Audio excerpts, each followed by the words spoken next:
What's up, everybody? We back. R2C2, another week. What's good, bro?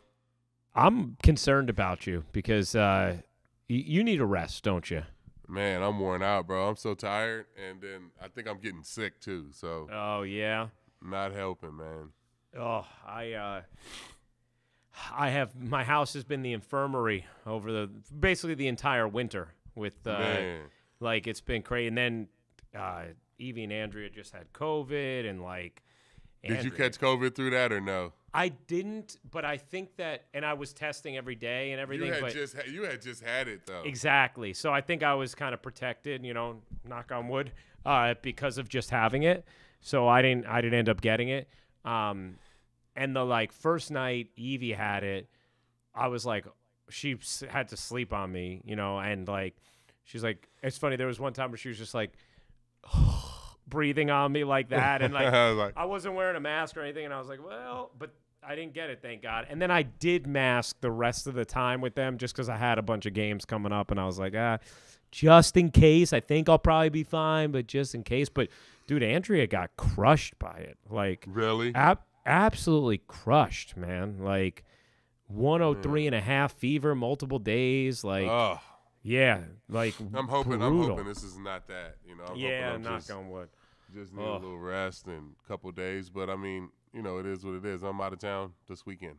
Oh gosh, man, where do you go now? We go. Little C's first weekend is this weekend. They play against Miami of Ohio, so we're going to the first, I think, game or two, and then we're going to the Bahamas for a little bit. Nice, man. Very nice. Could do a Baha Mar stop. Yep. Nice. That's my favorite place. I know, man. I'm trying to get there with Andrea at some point, man. It's so nice, man. It really is. This is like a crazy time of year too for sports, because this is when I really lock in on NBA. Yeah. After the it's kind of a sad time. After the Super Bowl, you know what I'm saying? You get so much build up for the NFL and all of this shit. Yeah. And then it's the Super Bowl, and then it's just like a sad time. You know what I'm saying? I do. It has a December 26th feel. Yeah, it's baseball. Baseball's about to kick up in 2 weeks. You know what I'm saying? The games will start, but it's just only NBA right now. I mean, the All-Star games this weekend, that'll be fun and entertaining. But man, I need some fucking something to keep me entertained right now. So it's turning to the NBA. Got my Durant jersey on order, baby. Oh, gosh. Oh, is that where we want to start? There's so much to dive into here. Death Valley, baby. I'm locked in. Oh, man. Well, there's a lot that C and I have to get to. We got to get to pitchers and catchers reporting, the Montas injury, and Nestor injury. The Montas injury, I haven't seen that yet. What's this about? He's having shoulder surgery. Ooh. So I guess we could hit that since I just mentioned. Then we'll get it we haven't talked Durant trade stuff yet, so we'll do that. We'll do the Super Bowl, but since you just asked, let's do the. We can hit the Montas injury. What the shoulder is just. I don't know if there's an actual tear in there. Let me see what the actual details are. But remember, it's the same. Here's the thing I don't get. See, and maybe you can give me some color on this, okay? But he gets hurt last year with the shoulder, right? He basically, he misses a huge chunk of time after he's traded for. Obviously, he was very ineffective after he was traded for. Misses a huge chunk of time. Then he apparently is better, right? He's available, at the end of the year, and but doesn't really get used. Yada yada. We go to the off season. We're a few months into the off season, and we get the news that Montas has a shoulder issue, and he's going to be out the first month of the season. I remember David Cohn immediately raised the red flag with him, because he was like, well, hold on a second. It's December. You already know that he's going to miss a month of the season. Why? Oh, this is so this came out December that he was going to be hurt. That he was going to be hurt. Now today it comes out that he needs surgery. So that's what's confusing to me, is the timeline. How do we go from guy has a shoulder issue at the end of last year, nothing happens with it. We go a couple months into the offseason. Now it's said guy is going to miss the first month of the season. We go a couple more months. Now it's guy has surgery. You know what I'm saying? How how does that happen? And maybe you can actually give us some insight, because obviously my initial reaction is like, this should have been figured out and he should have had surgery in October. Why is he having surgery in February? Like, yeah, I mean, but that's a how does crazy that timeline. happen? That's right? a crazy timeline. And to be honest, I can't give you any insight into that because I don't know how that happens. You know what I'm saying? If he had the shoulder, like you said, if he had the shoulder problem in October and that's what kept him out, then you would think that they would get that figured out by December. You know what I'm saying? Yeah. And when they did, they said that he was going to miss a month. I missed all of this news. I had no idea he was coming into camp hurt. Yeah. So that's crazy. Just that they, that it wasn't figured all out this offseason. Like, you had ample time to figure this out and get him rehabbing where at least he could have maybe been back with an All-Star break. Now they're saying he's going to be late August, right? Yeah, and so it's that he will miss most or all of the season, and he's having it's a scope, so yeah, but shoulders are hard to come back from, man. You know what I'm saying? Especially during the season. Like, did you ever have a shoulder surgery? I had it when you played. No, not when I played, but no way I could have came back from that shit after when I had it when I retired. That was the worst fucking pain and rehab ever, man. So. I'm praying for a speedy recovery and all of that, but it's going to take him a while to get right from that. Yeah, that's I haven't seen any of the verbiage on like, oh, he has a torn labrum or something like that. I haven't seen any of that, but just that he needs a scope done. What Aaron Boone said today was he was building back up and still wasn't quite right. Said now they've gotten to the point where they got to go in and fix it. They'll scope it, and then they'll have a better idea of the time frame. So my guess is they were saying like maybe there wasn't anything too glaring on the imaging. He was trying to work back from it. Yeah, and then like just couldn't quite get right, and it's like, okay, we're going to have to do something. The tough thing with that is that makes you even more nervous too, because then now it's an exploratory surgery. You know what I'm saying? Like, I mean, I don't know. We don't know if it is what it is, but if there's no definitive tear or they don't have anything that they can see on the MRI, now you're just going in there to see. You know what I'm saying? So, yeah. I mean, who knows what the timeline is for him to get back? Right. In my mind, and I believe this is the last year of his deal, right? I think he only had one more deal, one more year. Yeah. In my mind, he's done. That's just a trade that didn't work. Like if you think, I mean, obviously last year he was hurt and ineffective when he was healthy, probably because he was hurt, and then this year, to think that a guy coming off shoulder surgery who maybe has a shot at coming back sometime in August or September is going to come back and be effective and play a meaningful role. To me, that's wishful thinking. If it happens, wonderful, but you can't in any way pencil in your mind Frankie Montas to be a part of the equation now this year. Yeah, I mean, you just, like I said, you just don't know. We don't know the injury. We don't know what the surgery is going to be, and we don't know the rehab recovery. So, I mean, the season's starting. You know what I'm saying? Yeah. Like, we're here now, so it just kind of sucks, man. I'm trying to think who is going to step up and fill that role. You know what I'm saying? Like, who's the guy that steps Domingo? in now? Maybe Herman. Yeah, Herman can step in. Herman or Schmidt. Although that Schmidt opens they used the door out of the for Clark bullpen Schmidt last year. Yeah, for sure. So Yeah. you have options, but it just sucks that like right away, first day in camp, and the thing that we need is health, and it seems like that's already biting us in the ass. Yeah, yeah. You know what's funny to me, man? Like, people still at times worry about, well, how are all these guys going to fit, like, at different times? And I'm just like, it works out. Like, please have it always too many. Does. Yeah. Please have too many arms that you want to start. Please have too many position players you want to get at bats. Please have those problems, because inevitably someone's going to get hurt, or someone's going to be ineffective, or it just works out. The funny thing is, I really like the way Montas had been positioned for this year, because there wasn't going to be pressure. You were looking at the rotation, you're like, holy crap, you got as good a top four as anybody in baseball. When you talk about Cole, Severino, the way he ended the year, Rodon or Rondon. We got to really figure out how to say his name properly. Rondon. Yeah. And then Nestor, who was, just sensational last year. So I feel as good about those 4 as anybody in baseball. So I liked that for Montas, because I was like, he's gonna have no pressure here whatsoever. Yeah, no, I mean, but now thinking about, Domingo or Clark Schmidt stepping into that role, it's the same for them now too. If you can get Clark Schmidt rolling, he don't really have any pressure to go out and, save games or save series or anything like that. I think he may be able to roll out and give you some good innings under those circumstances. You know what I'm saying? Yeah, and there is something clearly he has good stuff. I mean, we saw it. I mean, I know he struggled in the postseason appearance that he made, but clearly Schmidt has the kind of stuff you want to see more of, right? Yeah, so, and he's got starting pitcher stuff. You know what I'm saying? Like, he's got stuff to be a starter. So, this may work out in his and our favor. I know it's just crazy now because now it makes me like we should have traded for Luis Castillo. I know, man.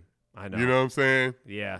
I think last year could have been different, and obviously moving forward could have been different. Castillo is like, the whole he's him stuff. Like, yeah, that's a guy he's him. Yeah, you just watch him and you're like, yeah, that's a winner. Like that's a guy I like. And look, I mean, we saw it in his playoff start. We saw it in down the stretch of the regular season. We saw it against the Yankees multiple times in 2 different uniforms. And he signed a contract for it. It was $100 million. Yeah. No, I would have loved to get him. The only thing I'll say, though, is if he was going to cost Volpe, if that was the only way you were going to get Castillo, I don't know yet how I feel about that. Because if Volpe turns into an everyday shortstop or second baseman who's a perennial all-star, then I'm going to be okay with not making that trade. And that's not a popular way to give a take on a deal that does or doesn't happen. But what it does is it's going to put even more of a magnifying glass on what Volpe becomes. It sucks. That sucks for him. You know what I'm saying? It sucks for Volpe because now all these fans are like tying Luis Castillo to his success or whatever to whatever Volpe's going to be. So, like, we just put more pressure on these prospects, which sucks. You know what I'm saying? Yeah, it's hard to play in the Bronx, guys, and it's even harder. It's even harder to play when you have these fucking expectations on you. Yeah, you know what I'm saying? Like when you're a young player, it's gonna be tough for him. I think just because of all of that shit he's got to sledge through to get to actually fucking playing. You know what I'm saying? Yeah, 100%. See, I couldn't agree more. I think that that's a great illustration of just how difficult it is to be a young up-and-coming player here because in a lot of markets, you're not being looked at as, the guy who we kept. You're not being compared to an all-star major league player. Yeah. Like, you know what I'm saying? Like, he's coming up with no big league experience, and he's being compared to an all-star, like a guy that's a difference maker in the big leagues, and, like, it sucks that you have to come up with that pressure. I mean, we all come up and think, we want to make it to the All-Star game. We want to be great and all of that stuff. But to have that put on you in the Bronx playing shortstops, I mean, that's fucked up. Yeah. Because in a lot of other places, you're just saying like, hey, I can't wait to see Anthony Volpe here. I can't wait to watch him develop. There's not the same pressure to win right now. And by the way, there wasn't a trade that wasn't made last year that could have been a piece to make the team a championship contender. I mean, obviously the offense is what failed the Yankees ultimately, but you're right. Those are difficult circumstances. However, if he does answer the bell, it makes you feel even better about the makeup of Volpe, which one thing, and you may have better insight into this than me, see, but one thing that I've heard universally across the board from multiple parties, whether it's people inside the Yankees organization, at the minor league level, on the agent side of things, you hear across the board that Anthony Volpe has like top caliber makeup. Yeah, for sure. You do hear that. And I mean, you heard that about Aaron Judge, and obviously I knew that about Judgy, but I'm just going to go back to Judge didn't have that type of expectations coming up. Yeah. You know what I'm saying? Like we didn't think Aaron Judge was going to be this Aaron Judge. Nobody fucking knew that Judgy was going to be this. Yeah. You know what I'm saying? So yeah. And he came up at a time that was like a softer spot in the Yankees, he came up like with regrouping, retooling. The baby bombers they called them. Yeah, you know what I'm saying? Like they all got a chance to come up together.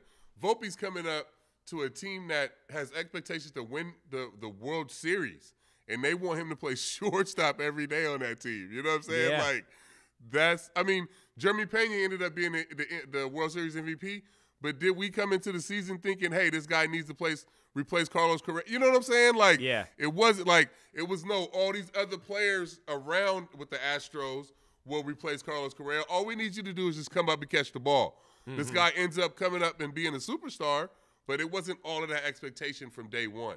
Right. And that's what makes it hard. Yeah, because I think you need whoever's going to play shortstop every day, whether it's Peraza or Volpe. It could be kind of It could be IKF. Yeah, it could be IKF.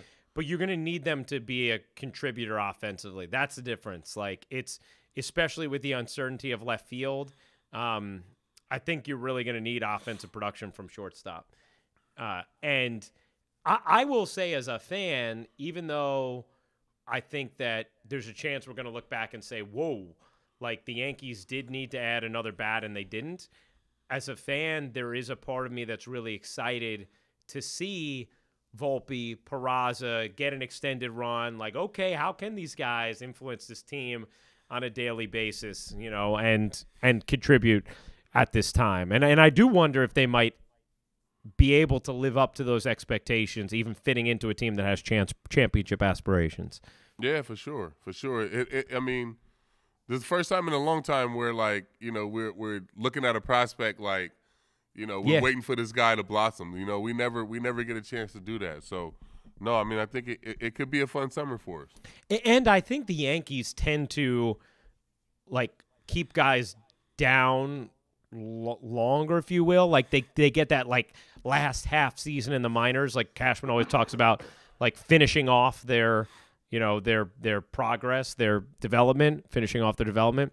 But I'm excited at the idea of, like, maybe someone coming up before that finishing off process. Like, let's get a look before they get those last, 250 at bats in the minor leagues. You see it works out. Look at Mike Harris. You know what I'm saying? Like, they didn't plan on for him to come up. He was supposed to finish his development out in AAA last year, and they got into a bind, called him up, and the kid ended up getting them, to the division championship. So let the kids play, cuz. Yeah, I'm all about it. How would you feel, like, World Baseball Classic? I have to admit, and, when we talked to DeRosa about it, who's going to be the U.S. manager, like, I loved it. His passion and spirit about it is amazing. I think that as a product to watch, the energy, the intensity, the investment from the players when they're in it, the actual animation of the players, it's really, really fun. It's an entertaining product. But as a fan whose number one priority is, my major league team winning baseball games, I don't mind my guys not going, So, like, I'd rather Nestor's hamstring be okay, but when I hear, okay, he's not going, I'm like, all right, well, less tread on his arm, right? How do you look at that and, like, the desire to want to play in this tournament, but it's at the beginning of the year. Maybe guys aren't quite ready. Like, would you want guys going if you're trying to win a World Series? Like, how do you kind of assess all that? Yeah, no, I think when this tournament first started, I think, it was at a time where it's a tough time for guys to get ready. You know what I'm saying? When they first started doing it, we used spring training to get our arms ready and to get, in shape and all these different things.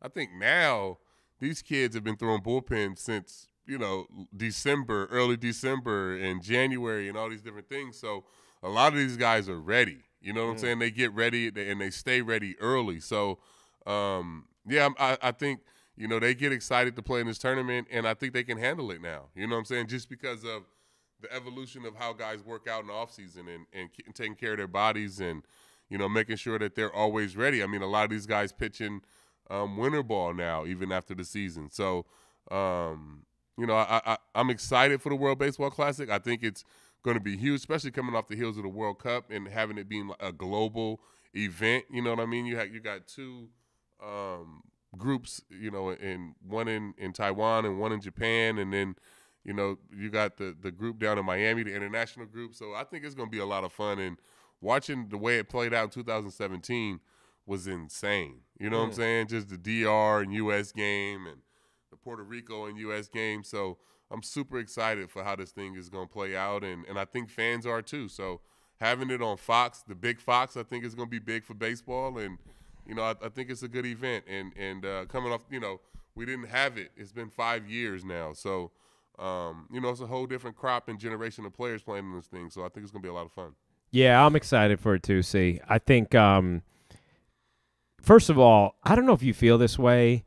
There is something that I just get excited about when I see guys report to spring training, and I just see guys having a catch, and I see the green grass and the ball being thrown around, the BP. There is something about it that feels hopeful. It feels like, oh, we're almost through, the dire days of winter. And so, even today, just seeing the Yankees reporting for pitchers and catchers, I'm like, this is awesome, and to get some competitive games because of the World Baseball Classic, I think just kind of further sort of, emboldens those positive feelings that you have as it just gets baseball season started a little earlier. Yeah. You know what I'm saying? Those games will be big. That final is going to be big. I'm going out for the first round in Japan. Are you really? I'm going to go watch the first round in Japan, and I'll be in Miami for the final. So, yeah, I'm super excited for this. Dude, when are you going to rest? You better get some sleep the rest of this week, man. The rest of this day is when I can rest.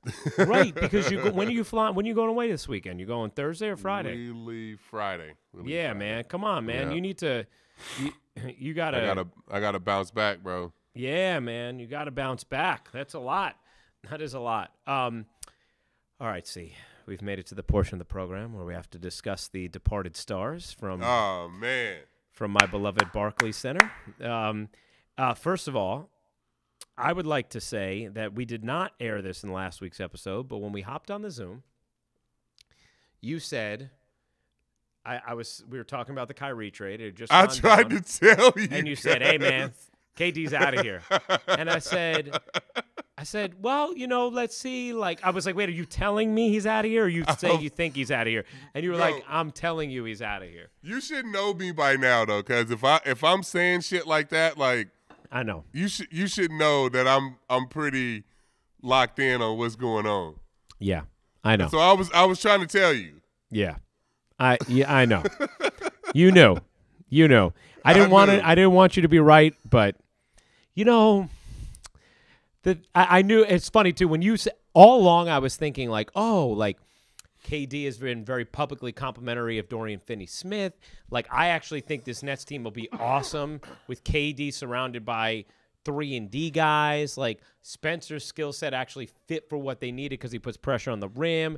I still think that team could have contended, even though he didn't have a second star anymore when Kyrie left. But once you said that, I was like, oh, okay. Now I'm just waiting for the other shoe to drop. But the thing is that team that they had before Kyrie departed was going to contend. Yeah.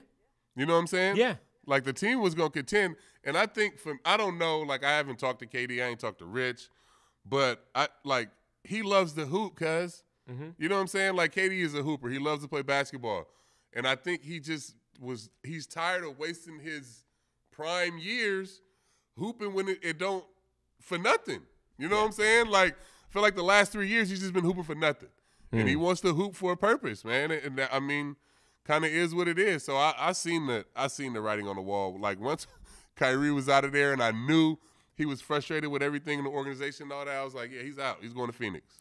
The funny thing is I do think there's an incredible lack of accountability sometimes from the star player who doesn't look around and say, these circumstances I may want to leave, but let me also say I am part of the reason for these circumstances. Mm-hmm. In the case of KD, he tethered himself to Kyrie. That was a him decision. That was a bad decision. Now, Kyrie is an incredibly talented, to me, he's one of the most sensational athletes to actually watch on their field or their court in the history of sports.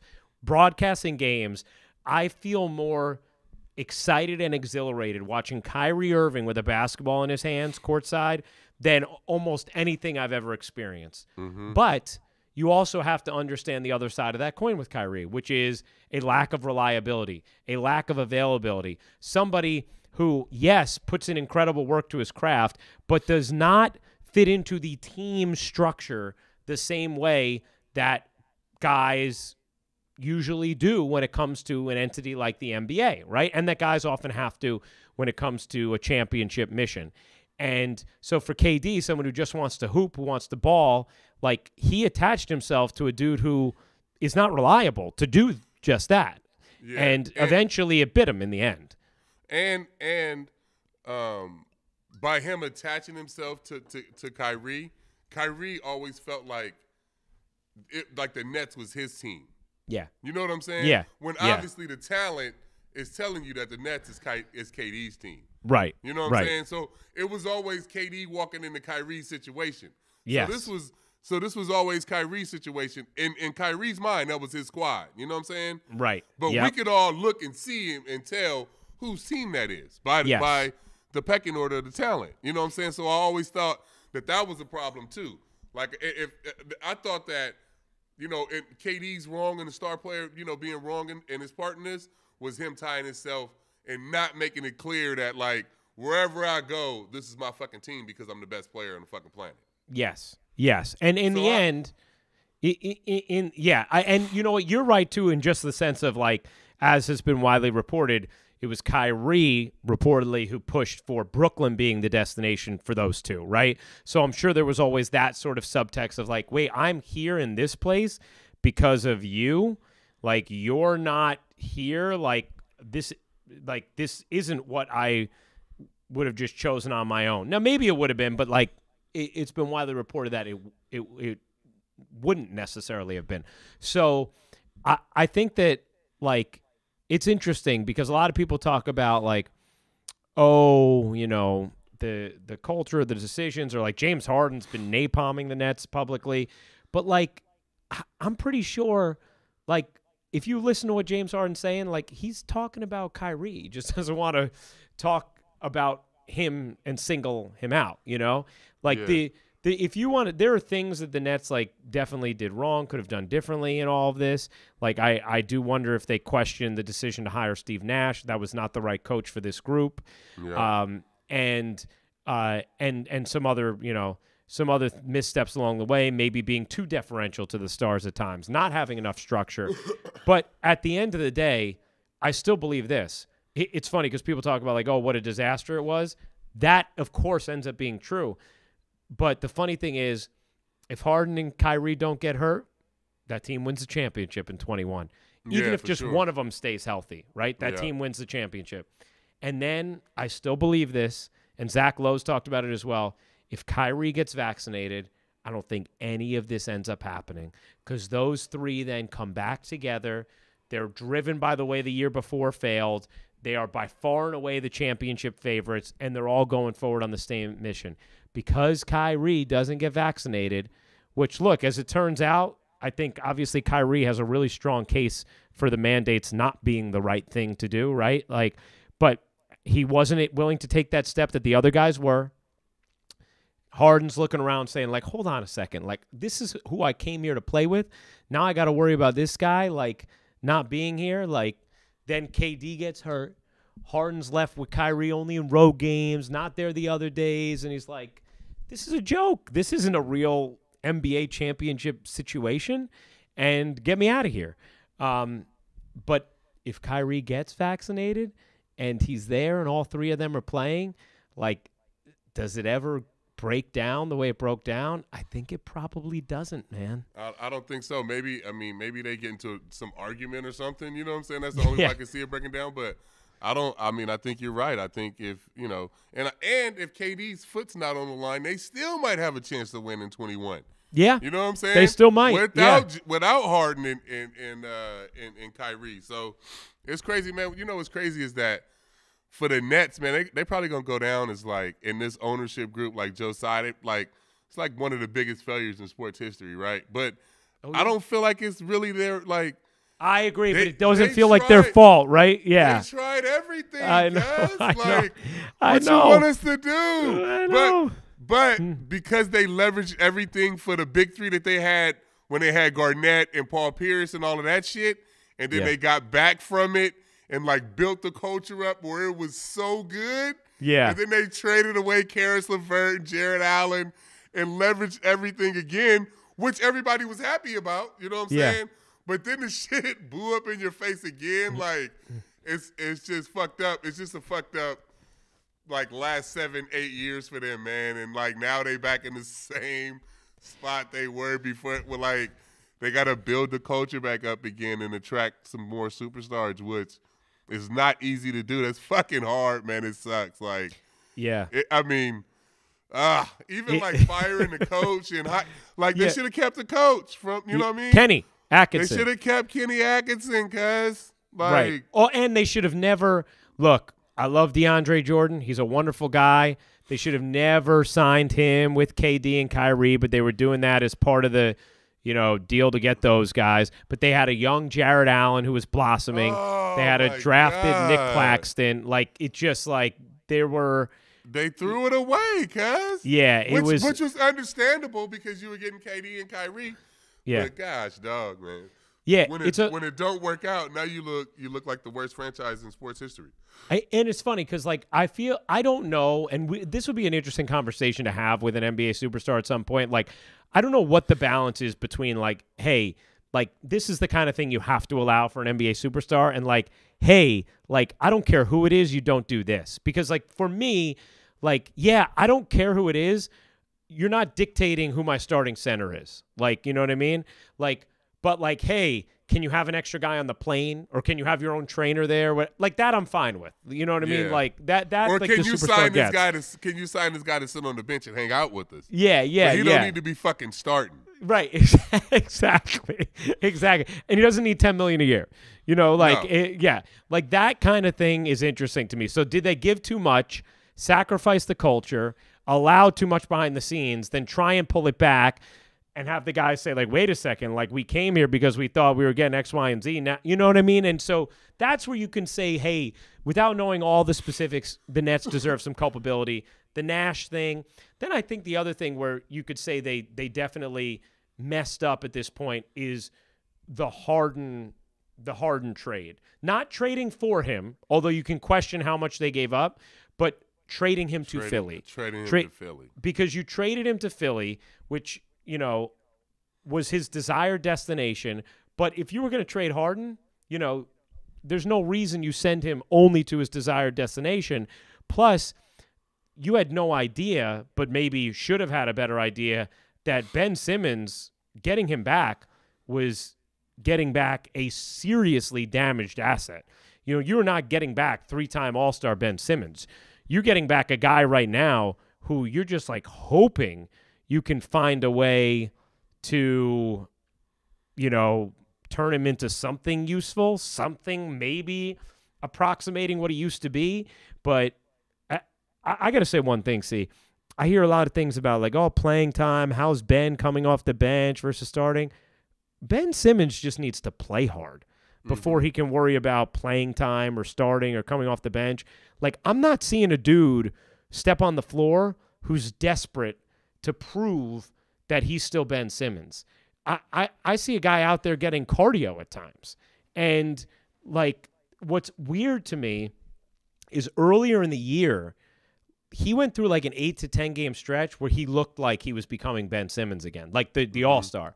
And that's why I feel still encouraged that it's still in there, because, like, there was that great game in Portland that kind of, like, helped jumpstart it. Then he had 8 games, and then he got hurt again. And you wonder if then it got in his head of, like, I don't want to be in contact as much because I got hurt again. I don't know. But he had this flash where it looked like he could be that dude again, where he was all over the floor. He was aggressive to the rim. He's defending like crazy. And, that lasted a few weeks. And since he's come back and he's gotten hurt a little bit on and off since, he just, like, against the Knicks the other night, I don't know what that was, but it wasn't a guy who was desperate to prove that he can be the dude that he was before. Yeah, man, that sucks, man. You know what I'm saying? Yeah, but that stems from trading Harden to Philly. And you got to play this guy. He's in your division. You know what I'm saying? Right. Like, so I would say, if you were going to say, hey, what were the missteps that the Nets were most culpable for, you'd say, like, hiring Nash, because clearly he just wasn't the right fit for these guys, right?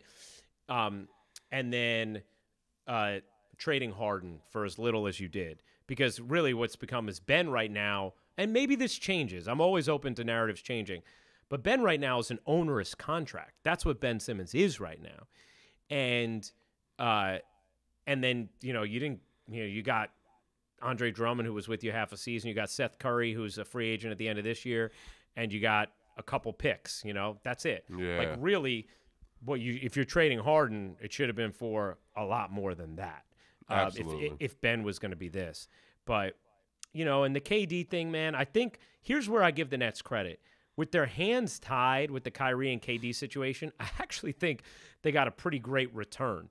Now, you're never going to get equal value to those guys. They're singular talents, right? Especially KD. But they've set themselves up, actually, to be able to rebuild pretty nicely. And when the next disgruntled star wants out from somewhere, the Nets are going to be able to offer a package that's as good as any package anybody can offer because they have young, talented wings, and they have a million picks now, including very attractive ones down the road from the Suns, from the Mavericks, from the Sixers. But, the timetable, it doesn't totally reset, but obviously you're not a championship contender now until you get that guy. Yeah, no, I'm out of there. I got my Phoenix jersey on order because Death Valley. I'm out of there. So I roll with the winners. What happens when the Suns play the Warriors, see? I'm going to wear my Phoenix shit. Really? Yeah, the Warriors been sucking this year, bro, and especially if they on the road. They can't win on the road, so. Are you going to win another title this year? You're a fan of? You're going to stay undefeated in June? I think I'm going to have another parade in June, cuz. Oh, my gosh. It's unbelievable, man. So, hold on a second. Let's say so at this point, bro, like little C, he was like, at this point, you just a KD fan. Like, you just go where he goes. You know what I'm saying? Yeah. And I'll accept that. It is what it is. Wait, you go where he goes as long as they're winning. Last year, you were pretty off the Nets bandwagon. Yeah, I only roll with winners, bro. Yeah. I'm only rolling. So as long as KD keeps winning, we'll keep rolling together. All right, so let's say Suns-Warriors second round. They go to a Game 7. Who are you rooting for in that Game 7? I can't lose, bro. Whoever wins that game, you root for them the rest of the way. I'm good either way. Oh, my gosh. I know you are, man. Oh, my gosh. The thing is, like, Mikal Bridges, I'm glad that the Nets hung on to him, didn't deal him for the 4 first-rounders to Memphis.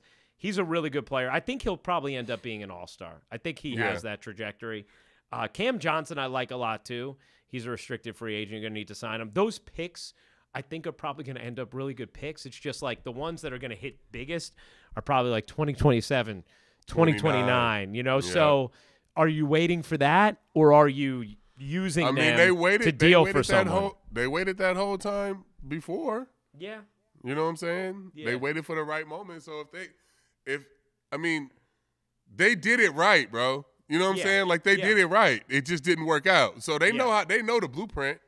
So you got to wait 4 or 5 years. You know what I'm saying? It is what it is. I think they're well positioned to kind of retool around their talented wings and Claxton and get a guy in there and be a really good contending team, or to say it's not out there.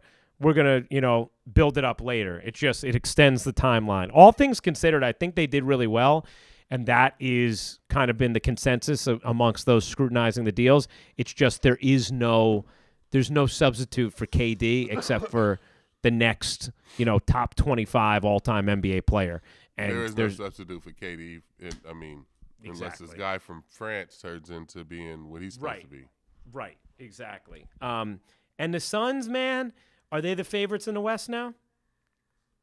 I think healthy. Denver's really good, bro. I know. But if Denver plays really good.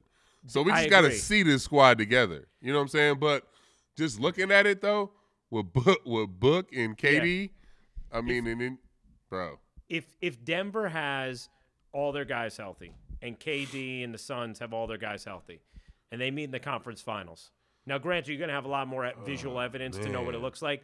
But at this moment, who are you picking in that situation? At this moment, man, you know why I have to pick Denver? Because I've seen them play. You know what I'm saying? We haven't seen what the Suns are going to be. Like, we don't know what they're going to be defensively.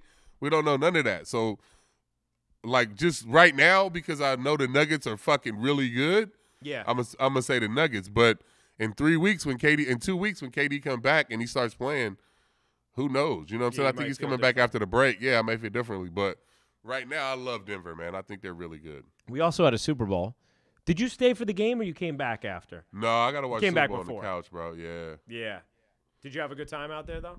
Super Bowl was fun. It was good. It was Arizona is a decent host for the Super Bowl. I think my favorite – we talked about this, though. The favorite place to go to the Super Bowl is New Orleans. It's the best Super Bowl city. It's the best Super Bowl city because you can walk everywhere. Like, everything was 20 minutes here, 20 minutes there. But it was fun, though. We had a good time. Played some golf. Played Silverleaf a couple of days. Eastside Golf had a big event. Justin Tuck and Goldman Sachs had a big event on Friday. Went to Waste Management on Saturday, which was fucking bananas. Yeah, was it amazing? Crazy, bro. Really? Crazy.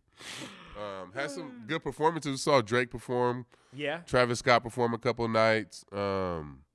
G-Eazy. So it was good, man. It was fun. Yeah, looking forward to next year. It's in Vegas. Yeah. Oh, that's right. Super Bowl's in Vegas. Super Bowl's in Vegas, then New Orleans. So I'll be at the next two Super Bowls. Nice, man. Those are great cities, actually. Did you have a big problem with the penalty call? I did. I hated that the game ended like that. You know what I'm saying? It was such a great game. It was a hold. Yeah. But that flag just came out so fucking late, man. You hate to see the game kind of end like that. But, I mean, it was a great fucking game. We knew we were going to get a good game. Two great teams, but I just hate to see it end like that. People were focusing on the part of the play where he's kind of like, you know, holding on to him a little bit, like whatever, towards like the end when he's trying to break on his route. He grabs his jersey, right? Like that's where, like, it is a very like clear hold when he grabs the jersey. Like, and the only thing I can say is, as much as, well, like two things can be true, right? Or three things in this case. One, it does suck that such an incredible game, like an incredible game, ended in such an anticlimactic way. That sucks. That is true. It is also true that, like, you hate a game like that being decided on a penalty like that, and it is also true that it was a penalty. And the one thing I think is, see, if they hadn't called it, right, and we had seen the replay of him tugging the jersey and they don't call it, and Chiefs kick a field goal, and then Philly goes down and scores a touchdown, are we then saying on the opposite, you missed that hold? I don't think so because that ball was, like, way overthrown. Like, Juju wasn't catching that ball anyway. Yeah. You know what I'm saying? Yeah. True. It wasn't like that's the only reason I was pissed off is because, like, Juju wasn't catching that ball anyway. He even if he burnt him on the first turn when he grabbed him. He still wasn't gonna catch that ball because Mahomes overthrew him. Yeah. No, you're not wrong about that. It was one of those things where I felt so good about the entire game, and then that happened, and I was like, that game was so fucking good, bro. It was. It was such a good game, man. And it was one of the better Super Bowls that we've had in a long time.